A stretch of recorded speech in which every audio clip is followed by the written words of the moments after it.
టిఎఫ్ఎల్ లో ఎందరో డైరెక్టర్స్ ఉన్నారు అండ్ వాళ్ళ ఎన్నో మూవీస్ తీశారు కదా. సో మనకు ఒక్కోసారి అనిపిస్తుంది ఈ డైరెక్టర్ కి ఈ మూవీ కొంచెం లాగ్ ఉంది అంటే. కొన్ని మూవీస్ ఉంటాయి కదా ఓన్లీ వన్ టైం వాచబుల్.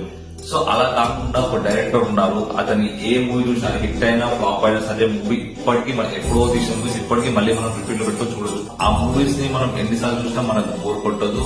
ఆయన డైరెక్టర్ వచ్చేసి త్రివిక్రమ్ గారు తీసిన మూవీస్ ఇప్పటి వరకు ఎన్నిసార్లు రిపీట్ లో మళ్ళీ రీవాచ్ చేసినా ఒక్కసారి కూడా బోర్ అనిపించదు. అతడు, సన్ ఆఫ్ సత్యమూర్తి, కలేజా, గుంటూరు కారం, అరవింద సమేత, జులై, అలవైకుంఠపురంలో, ఇలా ఇంకా చాలా మూవీస్ తీసాయి.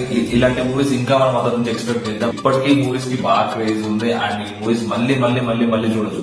ఈ మూవీస్ మళ్ళీ థియేటర్ రిలీజ్ చేసినా మళ్ళీ జనాలు వెళ్తారు, ఎంజాయ్ చేస్తారు. త్రివిక్రమ్ గారిని కూడా గురూజీ అని చెప్పేసి అంటాడు, అతను నిజంగానే గురూజీ.